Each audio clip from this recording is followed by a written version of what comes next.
e ngā mihi kia koutou, I noi tātou.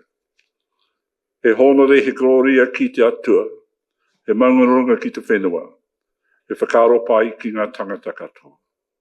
He ngaia te atua, he ngā kauhau ke roto ke tēnā ki tēnā mātou. Hakatoinga tō uwairu tapu, hei a whina, hei toitori mātou I roto I mātou mahi katoa. Āmene. Ngā mihi ki a koutou, e ngā mihi, nau mai, haere mai, ko te iwitahi, mō te Candidates Evening, tēnā koutou, tēnā tātou katoa. Nau mai piki mai, e ngā iwi e, ngā reo ngā mana, tēnā rā koutou katoa. Anō te pai me te ahuareka, whakarotahi, mō te katona hi au e nau mai piki mai, e ngā iwi e, ngā reo ngā mana, tēnā rā koutou katoa, nau mai haere mai. E te rangatira e kara e Mike tēnā koe I au kupu whakamoimiti. Tēnā koe. I sound wonderful. Kia ora, tēnā koutou. Ko tātou mai ngā manaakitanga o te wāhi ngaro ki runga ki a tātou I tēnei pō, rātou te hunga mate ki a rātou, e moe tātou ngā urupa o rātou mā, e takatū nei, e ao. Whangarei te tiringa prawa, te kāhui toho rā, kua tau e tau nei, tēnā tātou katoa. Ladies and gentlemen, it is my pleasure to welcome you to the 2025 Candidate Information Evening here at the Whangarei District Council, jointly hosted together with the Northland Regional Council. And it is my pleasure to host this evening's proceedings. My name is Kawiti Waitford, he uri no Ngāti Hine, Ngāti Wai, Ngāpuhi Nui Tonu me te Rarawa. I was raised on the Tutukaka coast and educated at Te Kurakaupapa Māori o te Rāwhiti Roa in Te Kepunga and Kāmō High School. Like many of you, I have a deep love for this place, Whangarei, Te Taitokero, Northland, its beauty, its strength, and the resilience we share as a community. Tonight, we gather to begin an important civic process, most especially at this moment in time. So I warmly welcome each and every one of you. E mihi ana, tēnā tātou katoa. Before we begin, just a few housekeeping matters. If you have a phone in your pocket, just check it, just in case. Don't be that guy or gal whose phone goes off when someone's speaking. So either on silent or off, please. Thank you. In the event of an emergency evacuation, you'll hear a voice over the loudspeaker, followed by a siren. Please exit the building via the nearest exit, usually the main front doors, and make your way out to the emergency assembly point by the orange balls just outside in front of Te Iwitahi.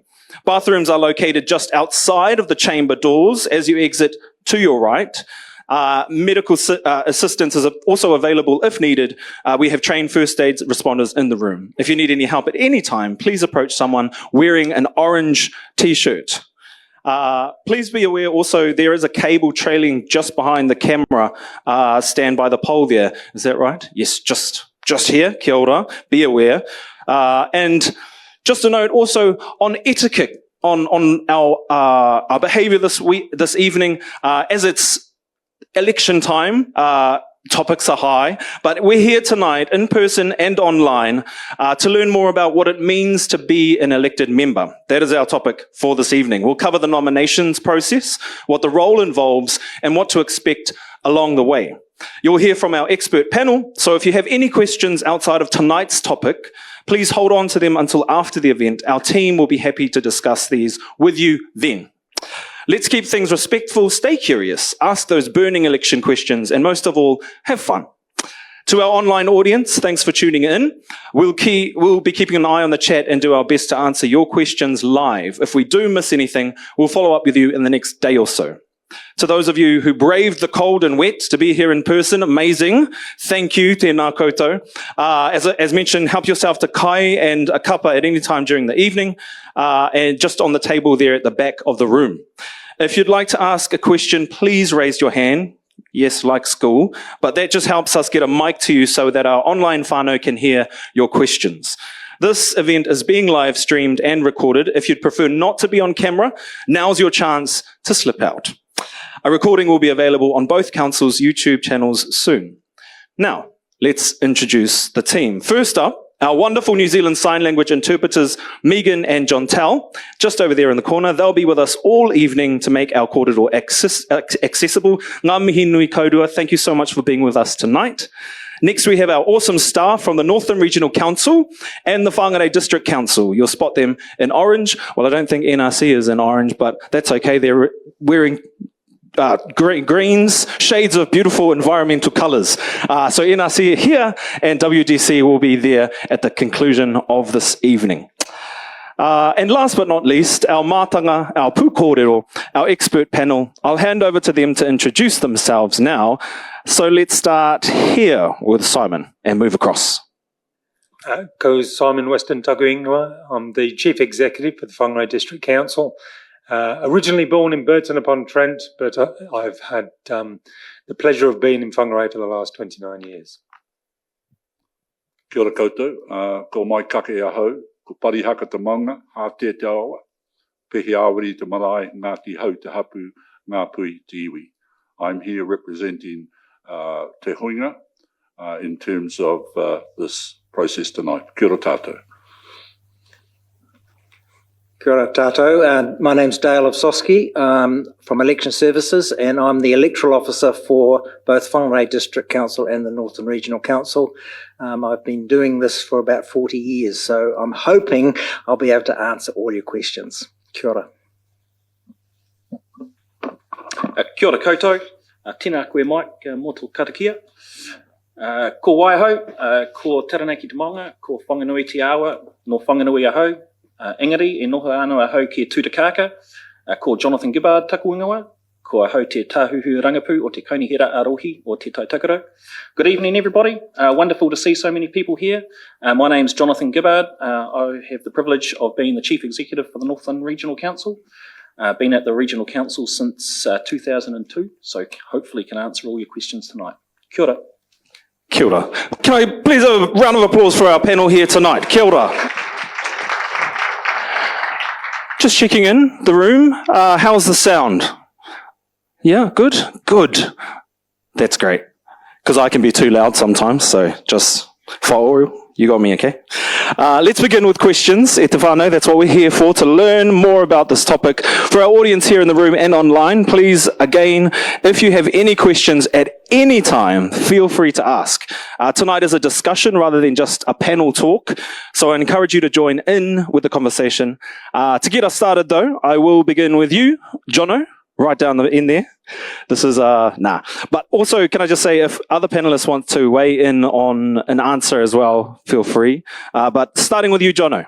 Actually, this could probably be shared between both CEs of the councils because it is to do with remuneration. So on new remuneration, what is the remuneration for the mayor, the chair, and councillors? Yeah, kia ora kawati. Most important question first.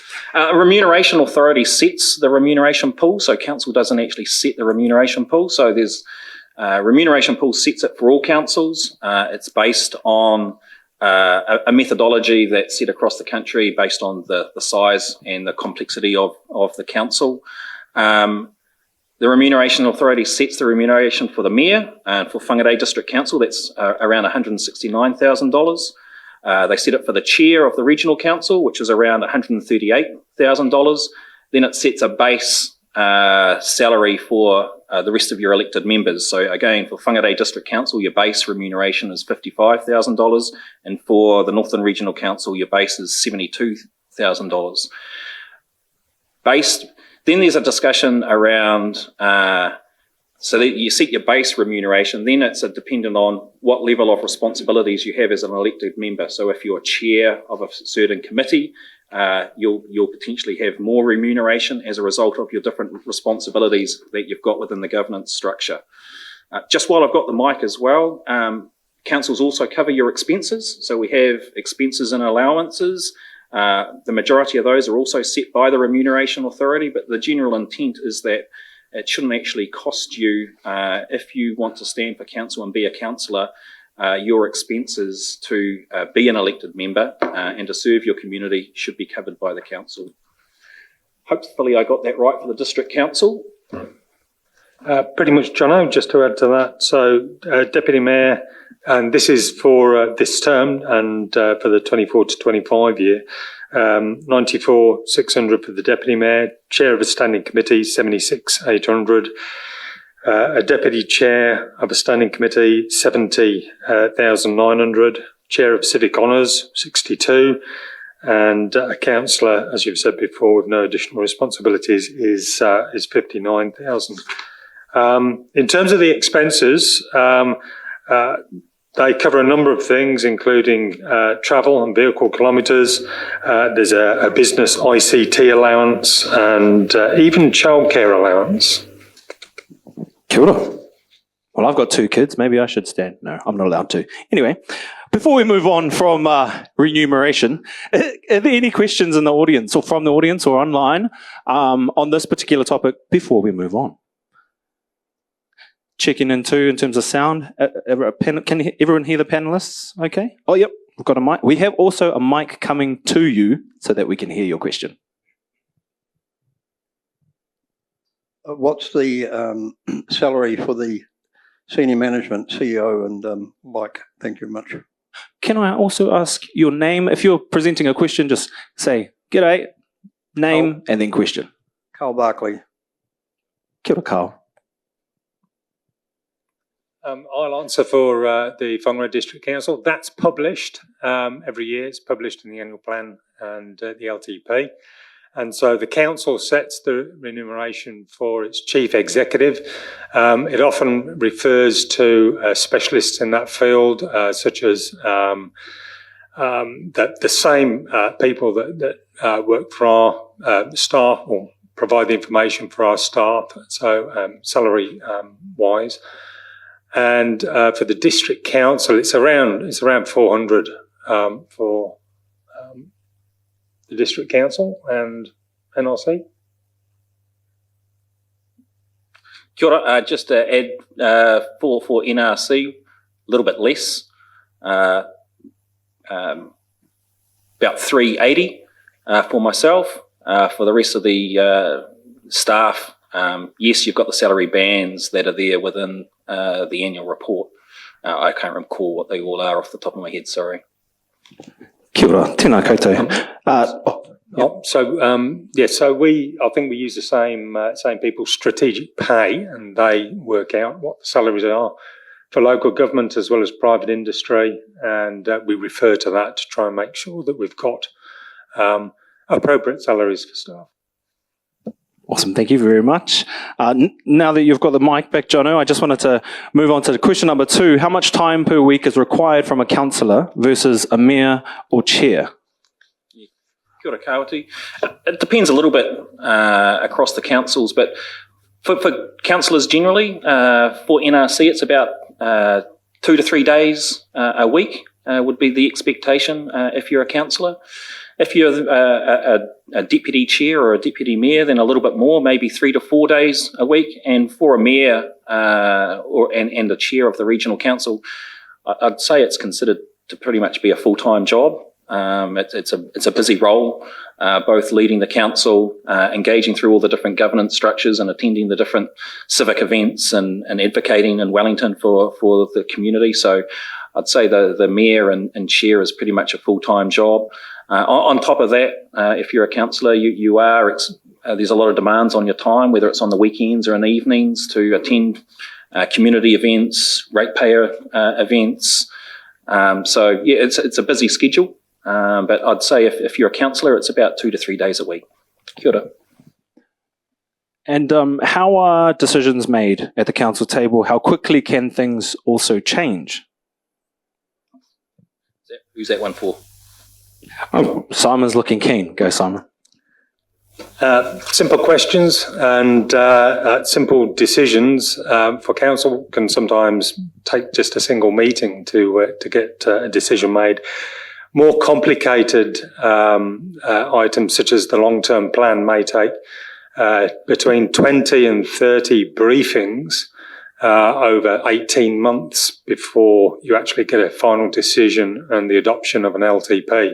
So it really does matter, depend on the matter being discussed. BAU questions and decisions are pretty quick. Kia ora. Anything else to add, Johnny? No. Right. Checking in. Anybody else got any more questions coming? No? Good. We're vibing. We're vibing. Okay. When are council meetings usually held? Jono. Oh, kia ora. For NRC, we generally have our council meetings. We try and hold them on a Tuesday and Wednesday. And our council meetings are on the 4th Tuesday of every month. But it's up to each incoming council to decide exactly how they want to schedule their agendas. So that's how our current council operates, Tuesday, Wednesday, with the 4th Tuesday as the council meeting. Bearing in mind, though, that there are commitments that are outside of those, but we do try and have it set on that so that we recognise that elected members have lives outside of council. So that's to try and provide some certainty, or as much certainty as we can, for elected members on how to arrange, how they can coordinate their schedule and lives outside of council. Simon, I might just pass it to yourself for exactly how which days you guys work for. Yeah, committee meetings are normally on the 3rd Thursday of every month. The council meetings normally on the 4th Thursday of every month, and quite often the Tuesdays and the Wednesdays of that week are put aside for workshops and briefings for the council.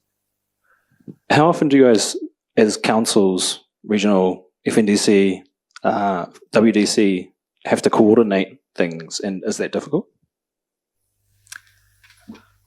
Sometimes it's a bit challenging, but no, quite often we make sure that we get the planning in early enough to be able to coordinate things. We do have some joint meetings, such as the RTC and for civil defence, and they're scheduled at the start of the term. Thank you. On your point, Jono, around shifting schedules, if an elected member can't make a council meeting for family reasons or sickness, etc., do councillors have to attend all meetings? Yeah, kia ora. Expectation is that councillors best endeavours to make themselves available for the committees that they're on. However, totally recognise that there are other commitments as well. So yeah, if you're not able to make it, whether it's sickness or an important clash, then it's just a matter of notifying the chair of the committee or the chair of council, it's a council meeting, that you're not able to make it, put in your apologies. But yeah, we do try and manage it by having we try and adopt a year schedule, so you can see well in advance whenabouts those different committee meetings are going to be, so that we can try and coordinate the schedule around everybody. Again, that's why we try and have it on set days, to try and help manage and support you guys, support councillors in the council commitments and your other commitments outside of council. With the availability of technology nowadays, did you want to add anything there, Simon? How flexible is working remotely or from home, given the breadth of the geography here in Te Tai Toketo? Maybe I'll answer it for NRC and then pass it to Simon for WDC, because we might be a slightly different, because we're across all of Tai Toketo. We have adopted a high use of technology. We have hybrid workshops and hybrid meetings. We sometimes have fully online meetings. So we run a mixed model, I guess, at NRC. And sometimes it's dependent on what the topic is that's being discussed. If it's a really complex one, sometimes we do try and prioritise it being face-to-face. But yeah, we do rely on technology a lot now, given everyone's busy lives and the amount of mahi that we need to get through. Meetings for the district council are held here, and there is a preference to have face-to-face meetings rather than online meetings. If a councillor for some reason can't make it into the building or isn't well, then they do have the opportunity to Teams in. But wherever possible, we'd rather have face-to-face type meetings. Kia ora. Just checking in. Anybody have any questions? Yes. Oh, we have a mic just over here. Emma, thank you.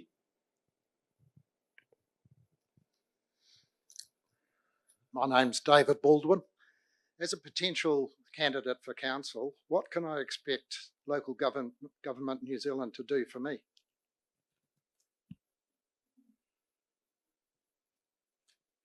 That's a big silence. Thanks, Dale. Local government New Zealand or just being a councillor?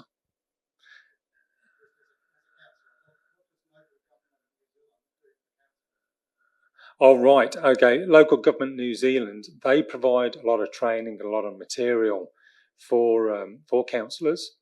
And in addition to that, they're a forum for all councils to be able to meet and to be able to provide input into the direction that local government would like to go. And it's also a medium that can speak for all of local government with central government.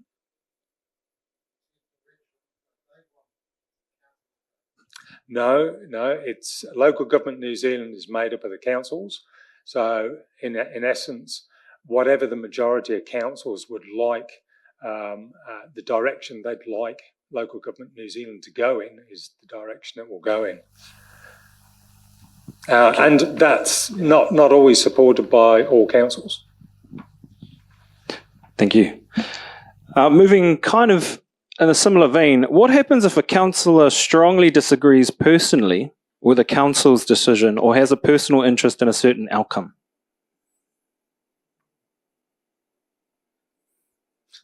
I'll race you. Who do you want to do that one, Simon, or me? Okay, Simon.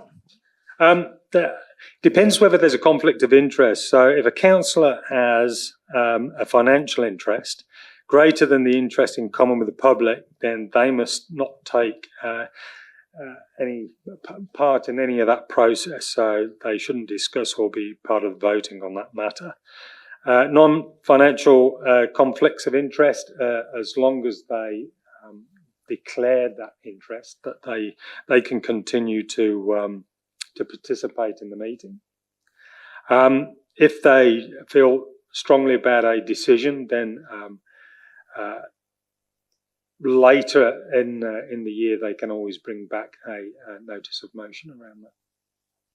And of course, try and persuade their other council members. Of course. If I can just add to it, Kawati, I think it's important to recognise that all councillors are going to have their own view on any given topic, and that's part of the strength of local democracy. And I guess in that, part of the importance is to express those views around the council table, vote accordingly. The majority decision of council is the formal council position on a given topic.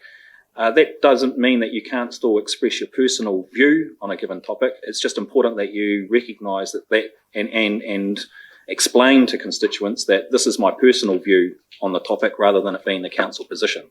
So councillors all have their own position on topics, but it's important to make a distinction between what a council decision was and the council position and what an individual councillor's position might well be on any given topic. Kia ora. And just to round that session off, in terms of being tech savvy, what kind of tech skills do you need to be a councillor these days? We'll provide training with the equipment that we'll give you, but yeah, you do need to be a bit tech savvy. You need to be able to use Teams. You need to be able to, by and large, use the Microsoft suite and know what you're doing in that space. But we will provide training if you're not au fait with it. Ka pai.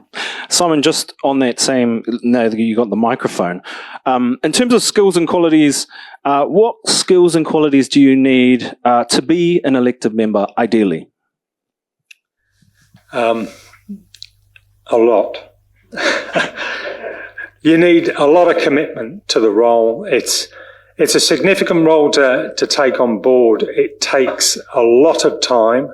But we've already spoken about the general time that things can take.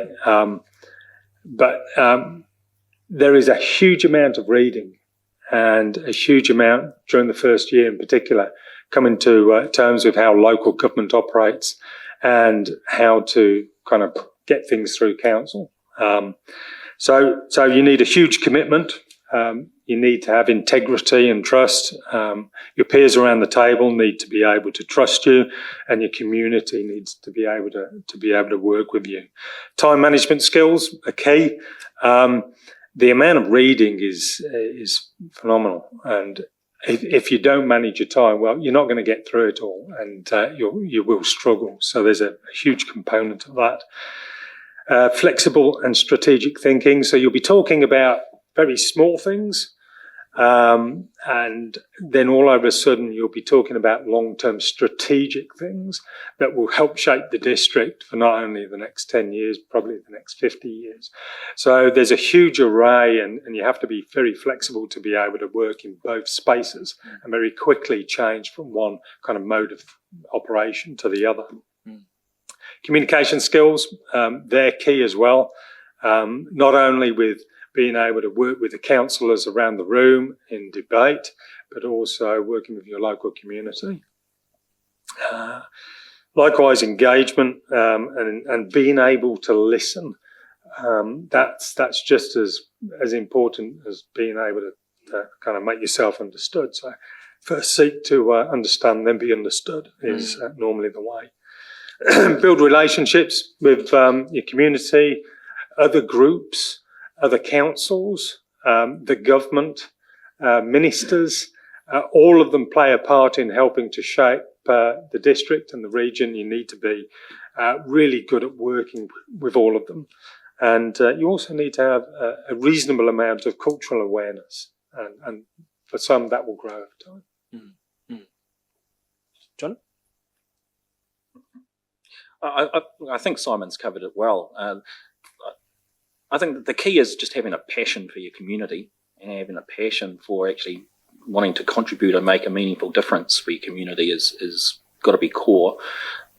Just the only point that I'd add to what Simon said is everything that requires a council decision requires the majority vote of all of the councillors around the table, and a key to being able to achieve whatever you're there that you're passionate about is being able to work with your other councillors to be able to find a way to build those relationships, to be able to build consensus, or as much consensus as you can around the council table, to be able to actually get the majority decision.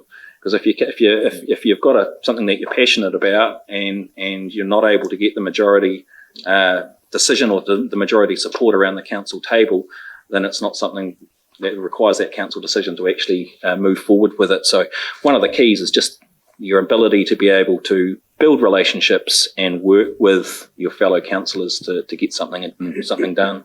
You'll be surprised how fast 3 years goes. And I know there's some existing councillors here, and if you want to talk to them, 3 years goes really, really quickly. So coming in and being clear about what you want to achieve in your 3-year term, and then being thoughtful about how you can navigate the local government process and work with your fellow elected members to achieve those outcomes, I think is really key. Kia ora koutou, just to tautoko. There is some very experienced district councillors here. There's probably a couple of regional councillors. I saw Carol Peters here. Could they just raise their hands? There's Carol here. There's Jack Craw. These hands are here. There's people, potential candidates here. So get hold of them and have a talk. Phil Holsters has been around a long time. He's been around, I don't know, for ages. He's been, but there are 33. Hugely experienced. So make contact with them in our break. Kia ora. Just while we're out there, anyone got any questions for our panel at this point in time? I've right there. Oh yeah, 2.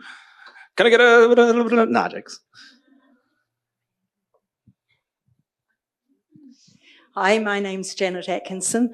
This may seem like a silly question, but along with what what you've just pointed out, I wonder why we have the management team addressing this evening and not the councillors, the elected members.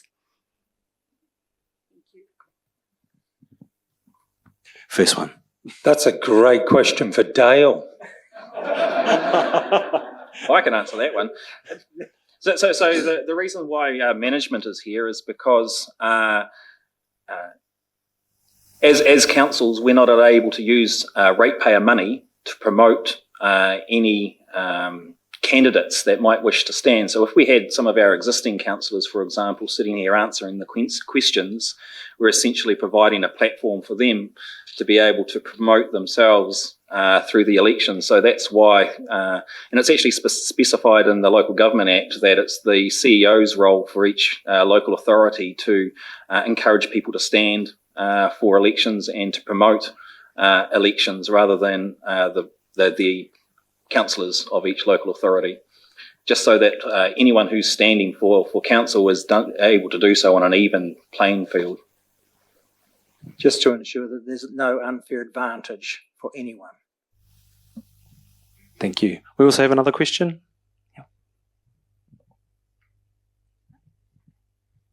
Hi, my name's Jonathan Twyman. I'll be running in the Whangarei Heads ward this coming election, but there's been a lot of discussion recently about the oath that councillors have to take. Would one of these guys be able to recite what that oath is? Oh, does anyone have it in front of them? Kia ora, I certainly can't recite the oath, I'm sorry, and it's actually in legislation what the oath is. But part of the key part of the oath is that all councillors or any councillor is there to act in the best interest of the entire district or region for which they're standing. So they're not there to represent any particular group or anything like that. They're there to represent all of their constituencies. Yeah, the reason it's been in a lot of discussion lately is that it finishes with upholding acts of Parliament as well, and so there has been a fair amount of discussion on that as to, particularly with the Flora debate, do you look after the people ahead of the law? Kia ora. Awesome. Right. What, and maybe again to you, Simon, what is the role of the mayor and how does that differentiate from or differ from the councillors themselves? The mayor leads the council and provides direction, supports a good clear line between governance and management, advocates on behalf of the district, and works closely with the other mayors within the district and also with Local Government New Zealand and the other mayors in Local Government New Zealand. Works closely with the Regional Council Chair and is there to chair the council meetings, also to choose Deputy Mayor, and to just make sure that the council, as far as possible, runs well and speaks on behalf of the council. And is the figurehead for council and works closely with the chief executive. I suppose counterpart there, what about the chair at NRC? Yeah, kia ora. Very similar to the mayor. One of the key differences, though, between a mayor and a chair is that a mayor is elected by constituents. The chair of the regional council isn't. You don't stand to be chair of the regional council. A regional council chair is voted in by the other councillors, and similarly for the deputy chair. Also, the chair of council doesn't have the ability like a mayor does to be able to choose their deputy or to set their governance structure and appoint the chairs of that governance structure. That's a specific thing. Correct me if I'm wrong here. It's a specific provision for a mayor that's put down in legislation, but not for a chair. But aside from that, a chair role as the leader of the council and as one of the key champions and leaders for the community and to advocate on behalf of the council and the community, very similar to a mayor. Sure. You touched on it before, Simon, but the newly elected members, what type of training or support do they receive when they first get into their roles? What kinds of training? You did mention before some of those. There's a significant amount of training for the new council. A lot of that is done in conjunction with Government New Zealand, and everything from the legislation, bylaws, what the council actually looks after and manages, the financial side of council, just about everything you'll need to know to be able to kind of function as a councillor or as a mayor.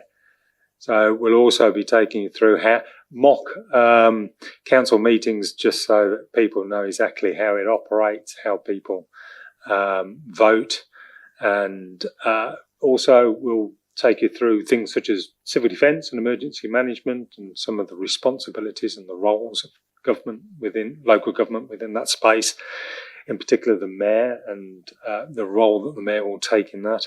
So it runs for a good couple of months that we do training. So the first couple of weeks is quite intense, and then we run kind of what is needed slowly, a little bit better pace after that, to make sure everybody's comfortable.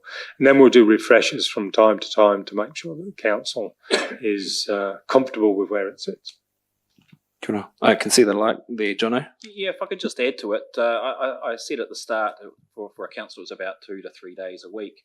The first 3 months, I would say that it's quite an intense period, whether it's through the induction for new councillors, or whether it's through coming up to speed with the current direction and having kōrero around what the new council might have as a different direction. So there's quite a lot of work in that 3 months between October and Christmas. It's a pretty intense period. So I would say it's more than your 2 days a week for councillors. We try and coordinate some of the induction and training with the other councils. Provides a good opportunity to meet councillors across the different local authorities as well. But yeah, if you're thinking of standing and coming in, that period between October and Christmas is quite busy. Kia ora. Just on that question, does anybody in the room have any particular questions around the types of training elected members get, especially those ones who might want to stand? No? Aye. Oh, online. Kia ora kawasi.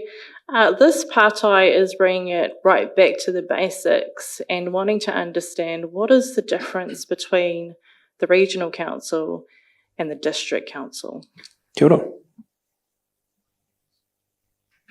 The district council looks after the 3 waters, roads, bylaws, district plan, resource consents for building inspections,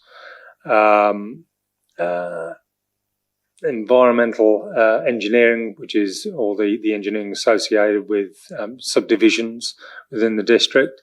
So we, in short, kind of look after that. And there's some great literature over there that actually details what you'll be kind of looking at and involved with should you be in the district council.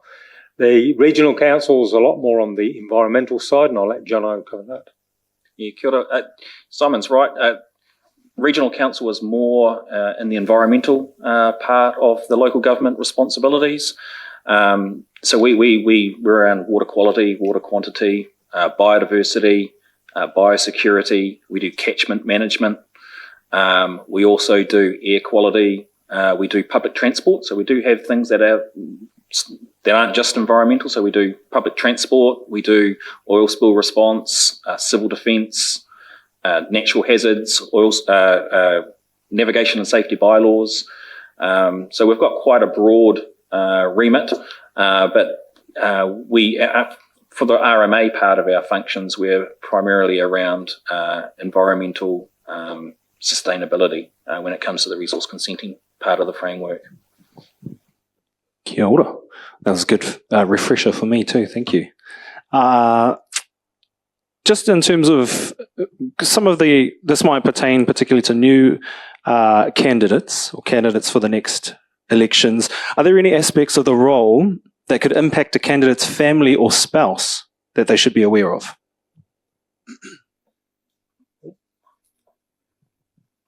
Yeah, you're very much in the spotlight when you're a councillor or a mayor. and there'll be good times and really challenging times as well.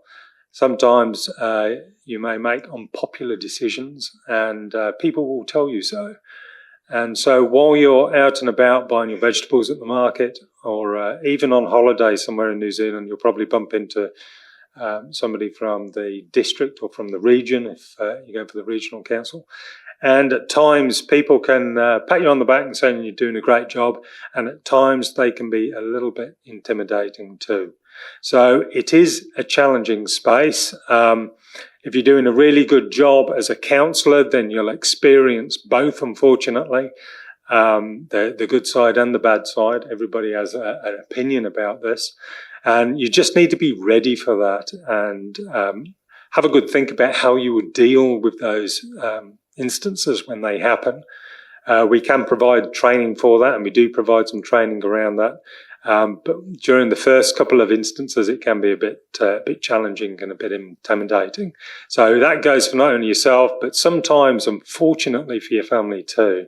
So something to just make sure that your family is comfortable with before you put your name forward. And I'm sure there'll be people in the room who can speak to that too.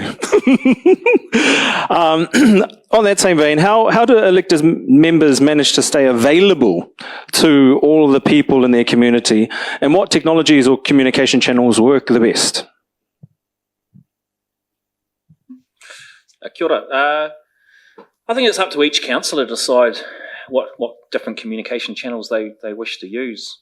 There's a wide range of communications channels now for our communities and for your constituencies, and it's up to you as to how you wish to. Like, some councillors use council columns, others are very active on social media, others are on the radio, others prefer face-to-face and getting out there into the community and going to community events and those sorts of things. So it really, from my experience, it's a personal a thing for each councillor as to how they wish to engage with their constituents, and what works for them. Yeah. Kia ora. Just checking in. Any other questions, Te whānau? Yes.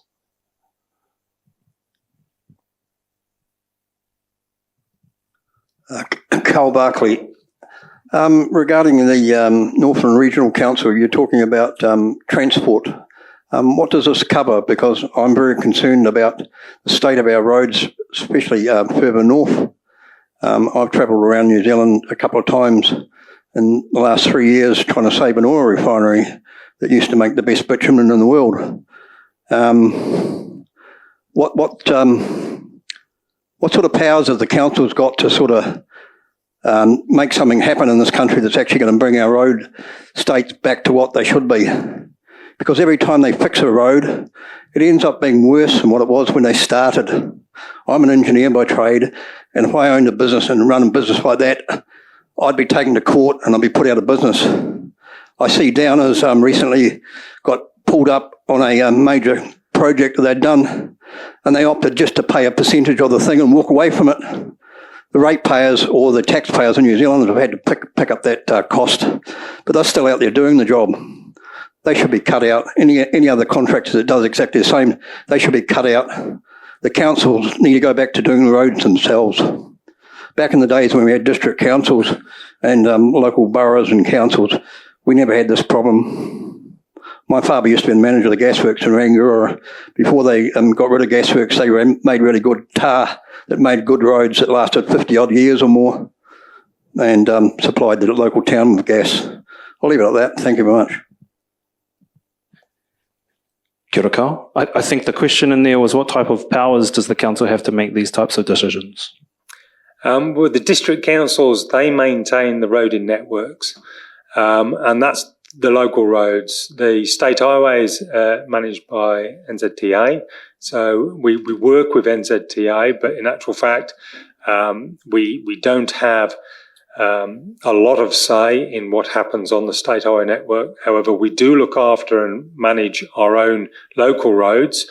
We do get a subsidy from NZTA. District Council here, Whangarei, we get 53% subsidy, and that's a huge help. Now, depending how well the economy is going, depends on how much money the government gives NZTA for roading. So it does, if the economy is doing really well, then obviously there's more money available and we can do more work. But by and large, we do not much work on the network that is unsubsidised. By far the majority of it is subsidised. And we follow proper procurement rules, and those rules are very closely monitored by the council and also NZTA as well. We have to follow their rules. But if you like, after this, I can catch up with you and have a quick chat about bitumen. Cool. Kia ora. Do you need to know Te Reo Māori to be an elected member, or are you given training in Te Reo Māori or Māori culture, marae protocols, tikanga, all that kind of thing, as an elected member? Kia ora, Kawati. Yes, at Northland Regional Council, we provide cultural competency training for elected members and for staff. I think it is a key part of being an elected member to be able to engage with our Te Tiriti partners. So we definitely provide support and training in that space. You don't have to be fluent in Te Reo Māori, but we do provide support for any councillors who are wishing to improve their te reo. We provide both support and training, and we provide staff support when we're out there on marae or engaging in communities to make sure that we're doing so in a culturally appropriate way.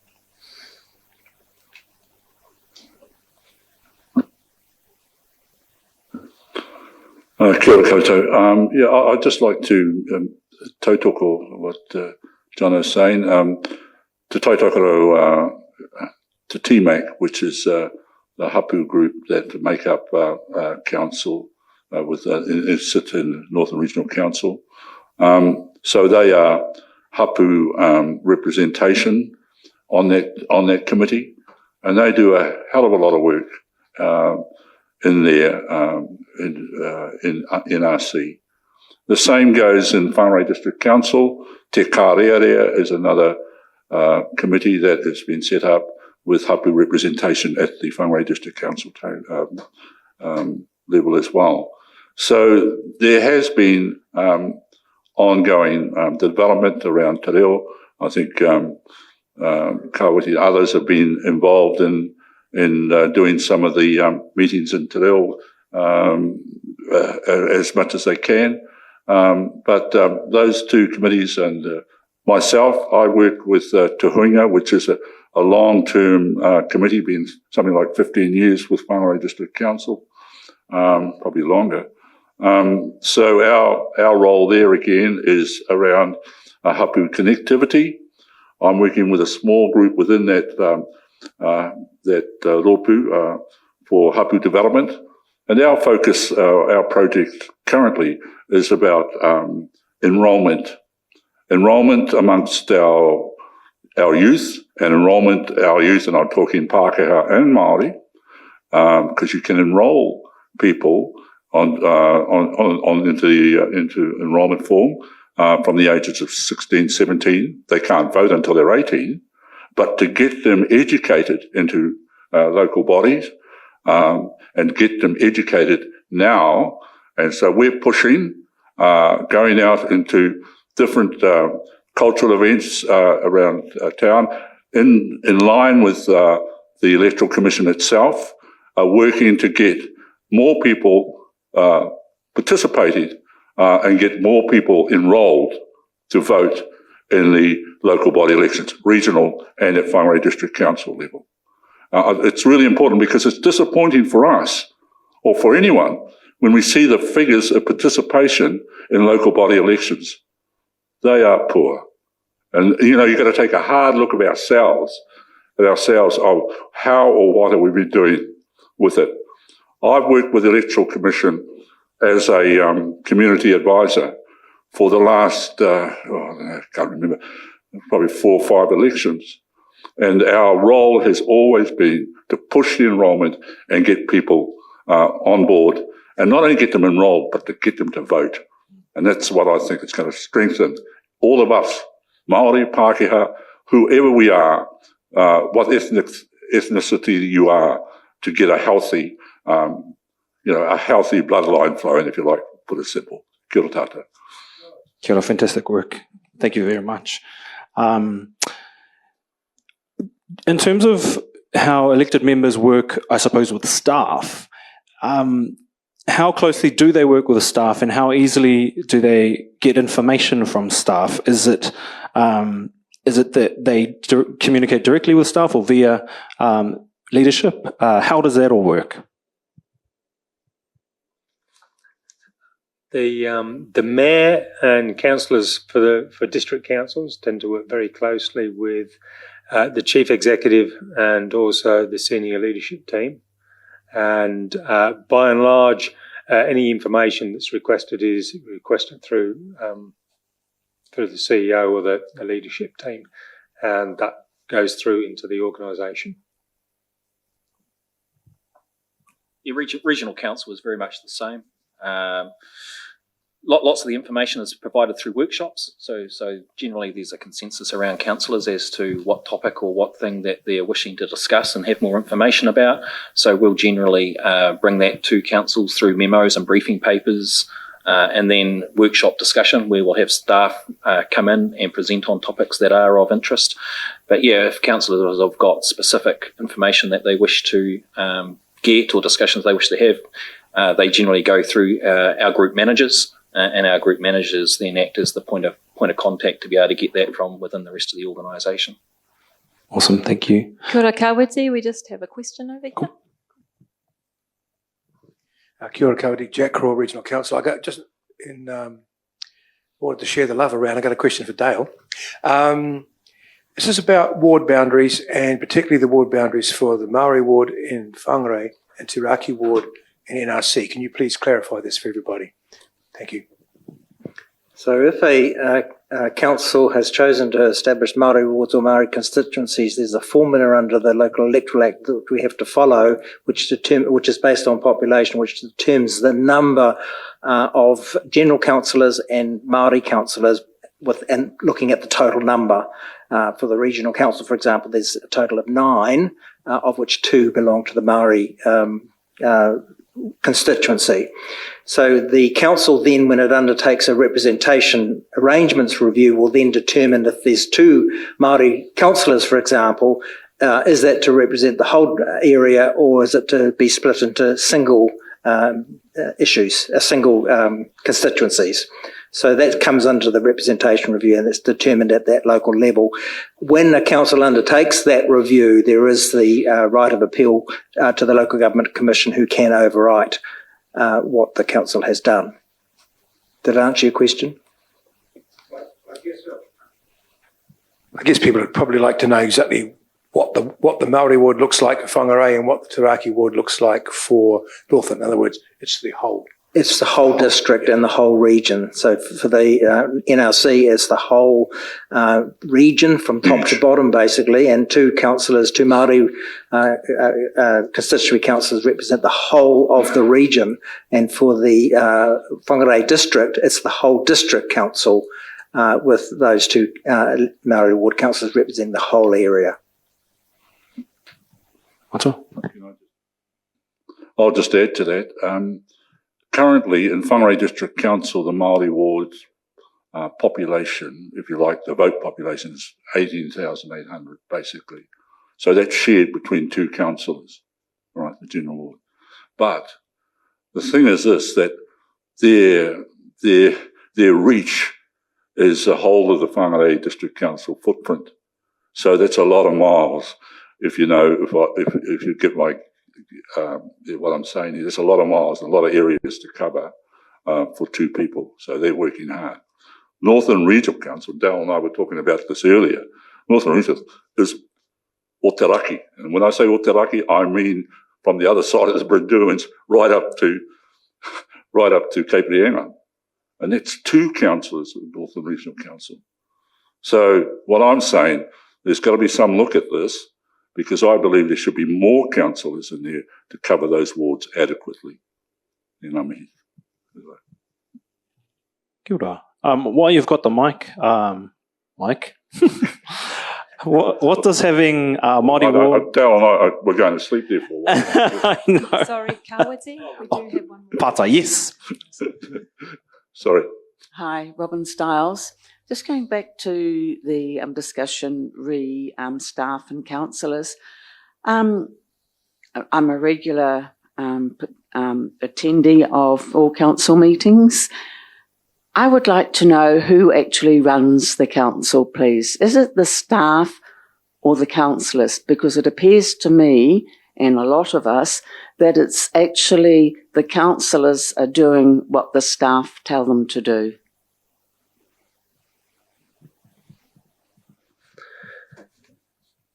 The elected members are the governance of council, so they set the direction and the tone for council, and the staff undertake that, so we are the management of council. So the governance is very much the elected members. Maybe just on that point, what distinguishes governance to operations? Operations is day-to-day running of the business. If you like, the elected members, they are the directors.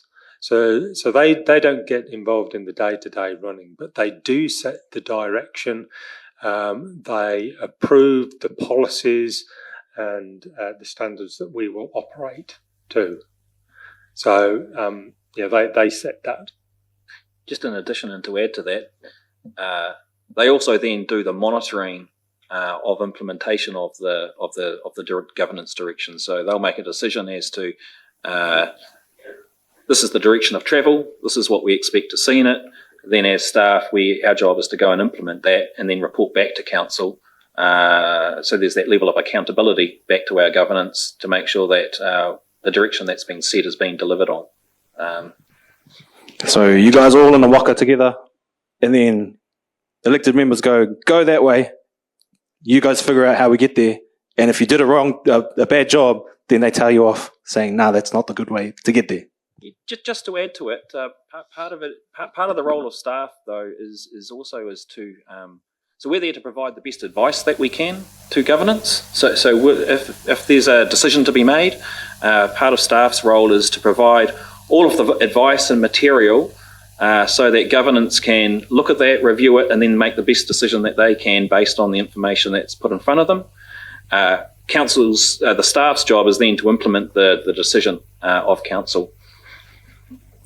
And just in that regard, there are key documents such as annual plans, long-term plans. It's the council that approves those, and the theme of those documents is set by council and working in conjunction with and following the Local Government Act. So that tries to kind of focus local government on its knitting, so to speak.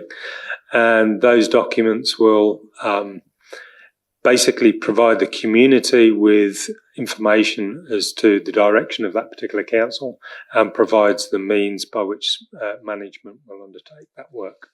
Thank you. Getting back to that question, Mato Mike, as tangata whenua, what does having Māori ward or constituency councillors mean to you? And in your view, what difference has this made for Māori in your rohi?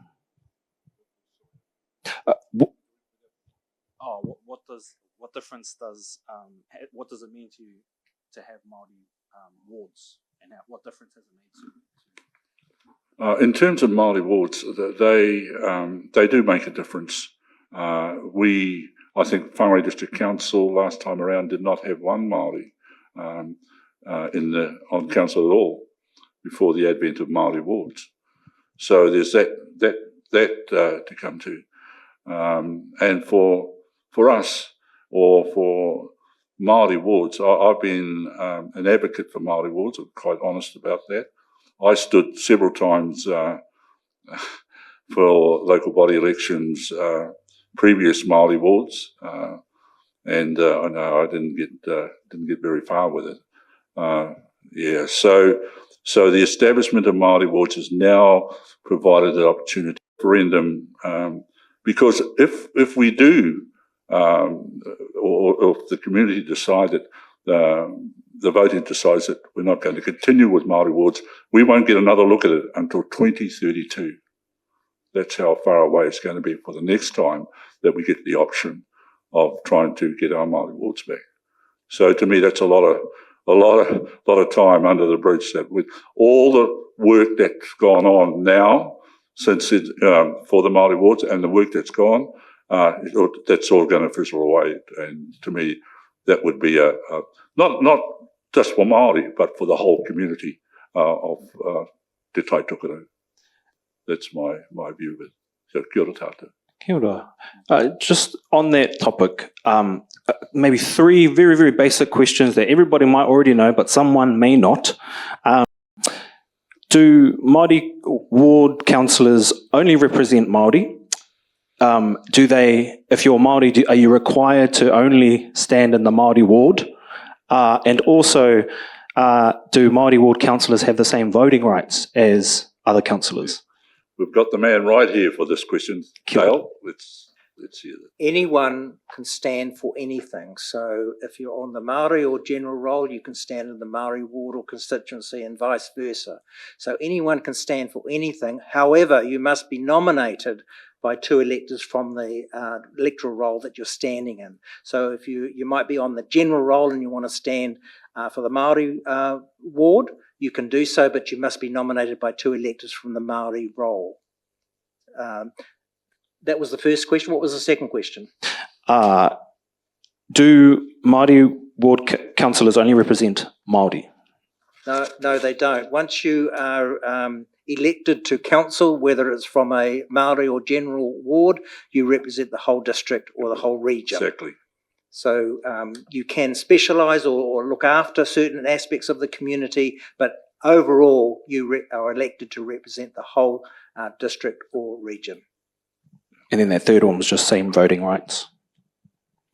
Do the Māori ward councillors have the same voting rights? Exactly right. They are. They're treated no differently to any other councillor. It's around the table. You have one vote as a councillor, irrespective of how you were elected. Kia ora, Dale. While you've got the mic, can I just ask you this question? If I want to stand as a candidate for the Whangarei Central constituency, Northland Regional Council, when am I allowed to begin my election campaign? Well, that's a good question. You can start now. There's no time restriction on when you can start campaigning. You would notice that around the country, some prominent politicians have already started at Christmas time, for example. So there's no actual start date. You can start at any time. We actually had a couple of questions, so I'm going to. I think this one is relevant to this topic, and then I'll come back to you over there.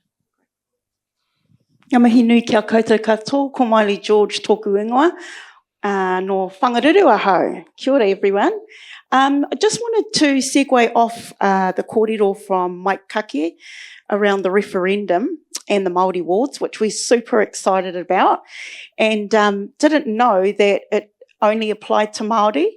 So everyone has the opportunity to vote on the the referendum.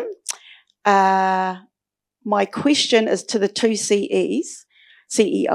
In your experience, what has been the benefits of having Māori councillors sitting at your tepu, and then also whether that's governance or operation-wise? I do have another one after that, Kawati. Kia ora whananga. It's brought along a new voice, a different voice, strong opinions, and I have to say it's brought along interesting and helpful dialogue within the council chamber that we haven't seen probably previously. Jono? Kia ora, yeah, tautoko the comments from Simon. Our Māori ward councillors have brought a strong Māori perspective. What was your second question?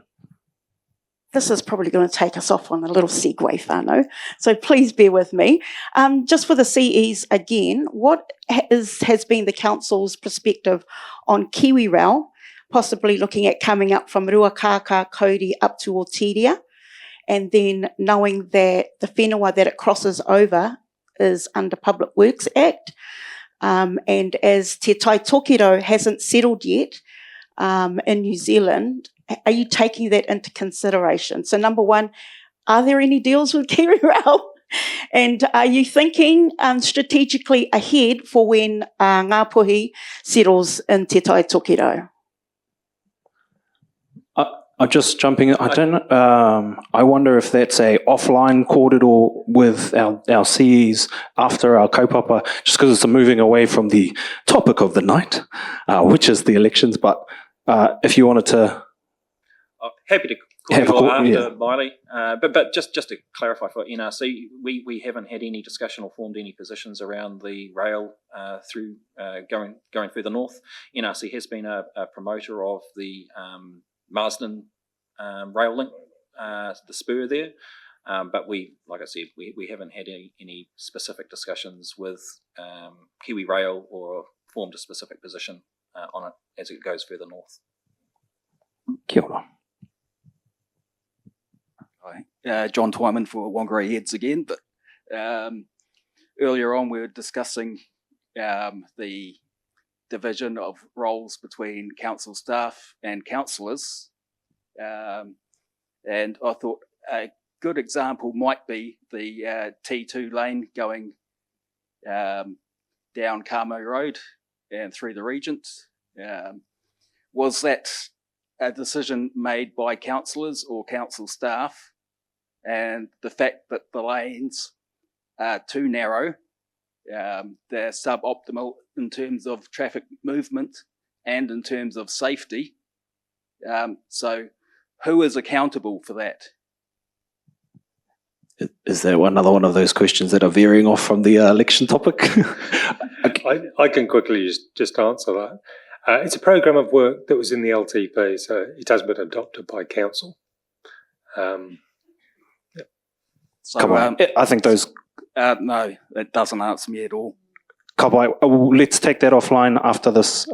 Maybe Simon can follow up. I'll catch up with you after. Kapai. Just checking in, Emma, was that all the questions? Oh, Matua.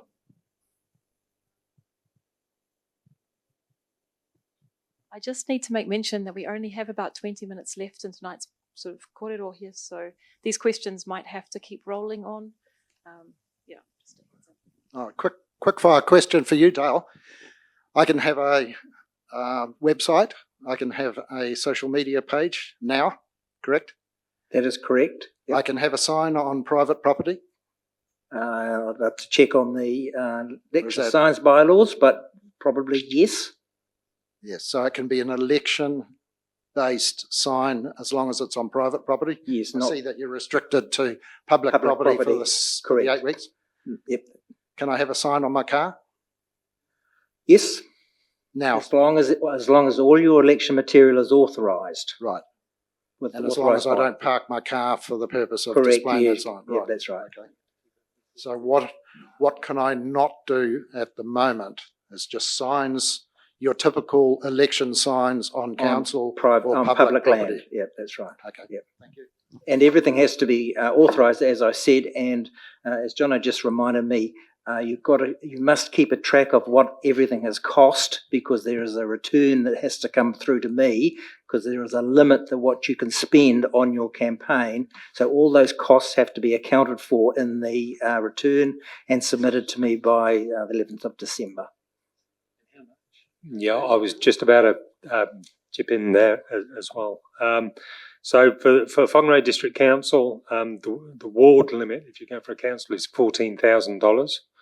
And if you go in for the mayoralty, then it's $55,000. Now, if you're running for both mayor and a councillor, then it reverts to the upper figure, so it's 55. You can't add the two together.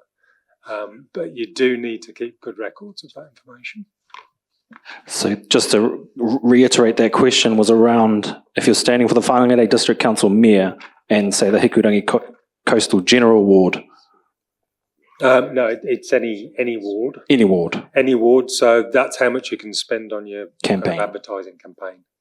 And please be aware that your expenditure limit includes GST. Some candidates have been caught out with that and gone right to the maximum, and then they've added GST, and of course it's actually then a legal offence.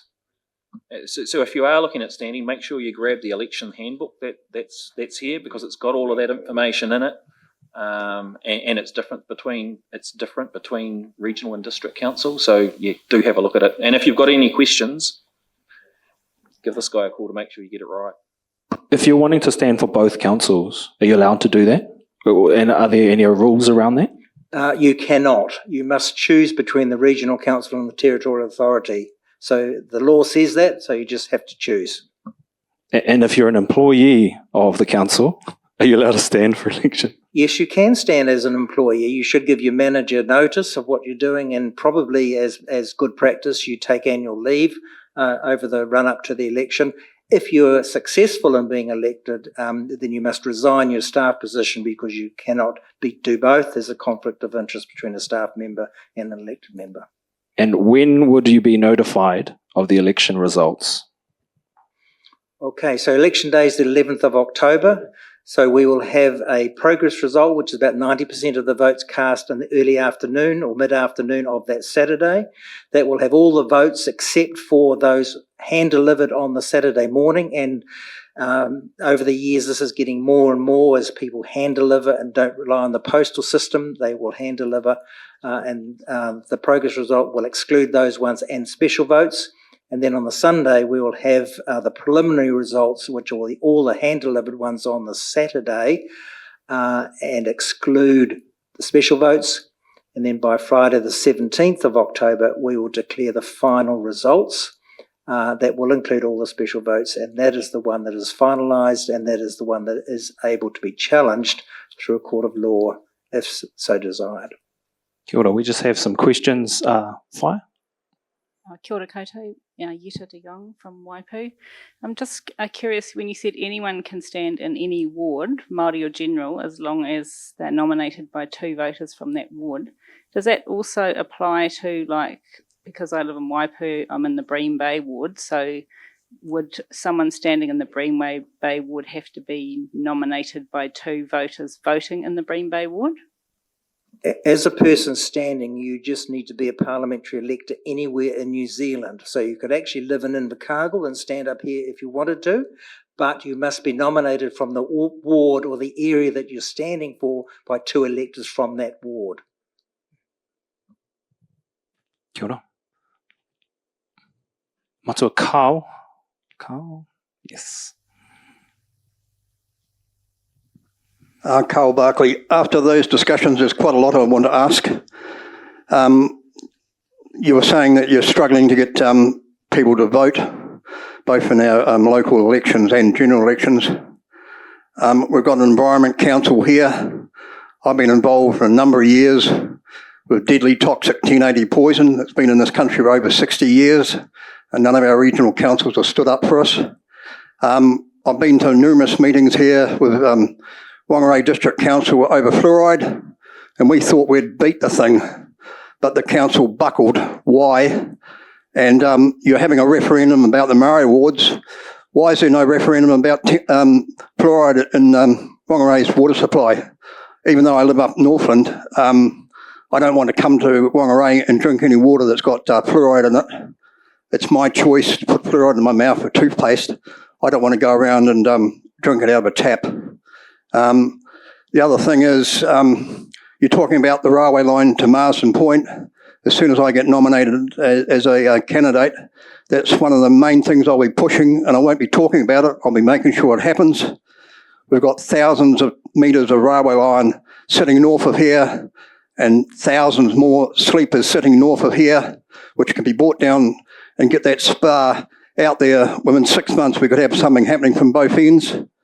And from what I've been told, it's going to come to Whangarei and then head north to Auckland. It needs to turn towards Auckland and make the marshalling yards out near that area, not bring it into Whangarei and congest things even more, get it away from Whangarei. Kia ora, Matua Carl.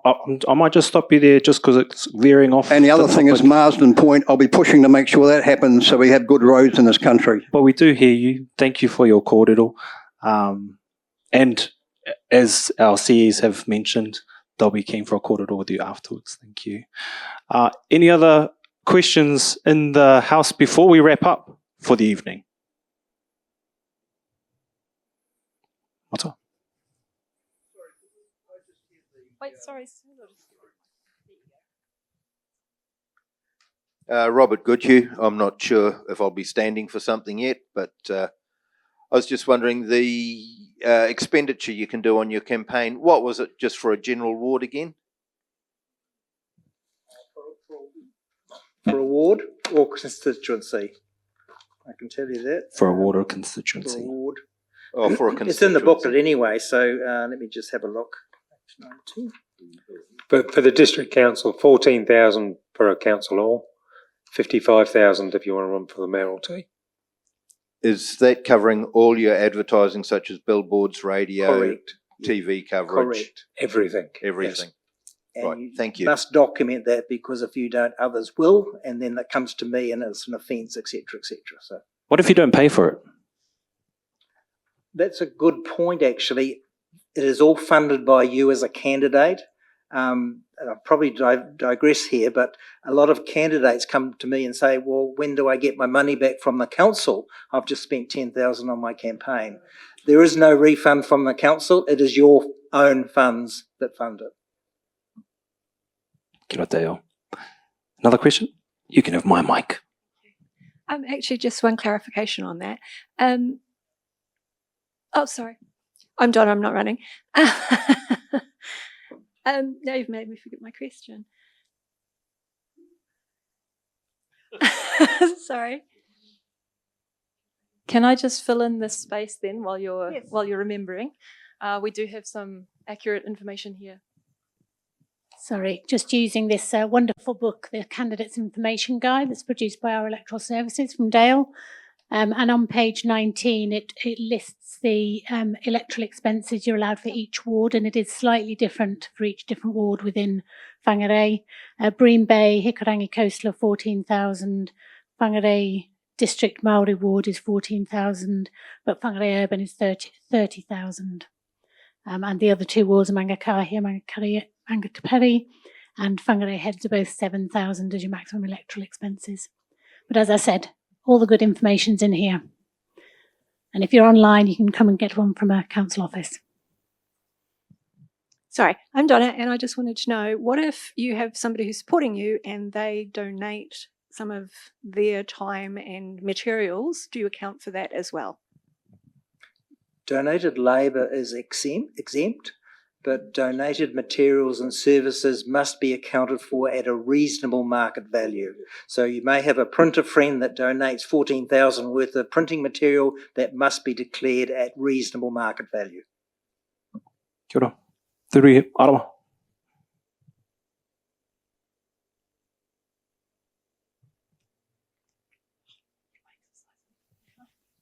Kia ora tātou, Arawa Moringa. My pātai is I'd go as far as saying there's probably a lot of information on the website or in the books regarding the upcoming election. But is there actually someone we can speak to face if we have any actual pātai that may hinder or become a barrier to the upcoming election? Like if you're standing. Yeah. Versus trying to figure it out on a website or trying to just decipher a book that actually doesn't actually ask or respond to the pātai you have. Other than ChatGPT. No, just joking. Or it might take me somewhere else. That will be me. As the electoral officer, I'm more than happy to talk to individuals about anything. So you can email me, you can ring me. I'll be here later on tonight if you want to corner me and have a chat. But more than happy to talk about anything regarding the electoral process coming up.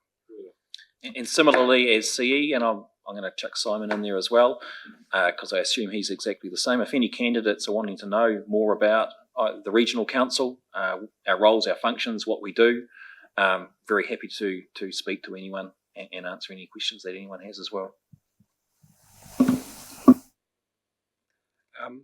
Just the same, and over on the table over there, there's some cards with an invite for those that do want to come and have a cup of tea and a chat. Awesome. I think that if there are no... Oh, yep, we have more questions. Just to add to that, we'll have an elections hub open at the ground floor here in Te Iwitahi from the 11th of June, 4th of June. So you're more than welcome to come in. July, oh my God, 4th of July. 4th of So you're July, more than welcome to nominations come in open. and have a chat with us. Ka pai. Well, if there are no further questions, e te iwi, e te whānau. Going once, going twice, sold. I'd like to acknowledge our panelists. Please everyone give a round of applause to our mātanga, please. Any final words at all? Or nah, we've said it all. But just to encourage you, if you're thinking about standing, think carefully about it. Make sure you stand for the right council. There's nothing worse than someone standing and sitting down and talking to me in the first month and go, right, I'm really concerned about the wastewater treatment plants. It's like, that's the district council. So please have a look and make sure you stand for the right council if you're thinking of standing. It can be a challenging thing, but it's an awesome opportunity to stand, represent your community, and to be able to champion and advocate for your community to get things done on the ground. But the main thing is to be here is to actually achieve outcomes for our community. So yeah, I just really encourage anyone if they're thinking of standing, please feel free to come and have a kōrero. My cards are over there as well. Kia ora. And just adding to that, everything he said, and if you're flexible and adaptable in your thinking and you've got great skills, please bring those skills into local government. You can make a huge difference for your district, for your region, and for the country. So please participate in that. Kia ora. Well, I'll just finish with my little story about standing as a candidate. I stood several times before, and you just got to make sure that you stand in the right ward. I know after I missed out again for Whangarei District Council, Kara Ward, one of my close relatives came and said, "Oh, sorry, aroha mai, Mike. We all got up and voted for you." And I said to him, "You still living in Carmel?" "Yes." "Well, you never voted for me, mate." Wrong ward. Kia ora, Mike. Simon, Mike, Dale, Jono, thank you very much to the staff here at Whangarei District Council and NRC, tēnā koutou. And to you who have braved the cold, to find out more about this process, tēnā hoki koutou. Our staff, as we've said, are available after this till about 7:30. By 7:30, we got to be gone. But please, on your way home, take some food. It's in the back there on the table. And please have a safe night. I'll give it over to Matua Mike Kake to close us off with a karakia. Kia ora. I'll just close with a short karakia. Kia tau, kia tātou katoa, tātou whai o tō tātou ihu karaiti. Me te aroha te atua, me te whiwhinga tahitanga ki te wairua tapu. Ake. Amen. Kia ora everybody, safe travels. Good night. Pō Māori e.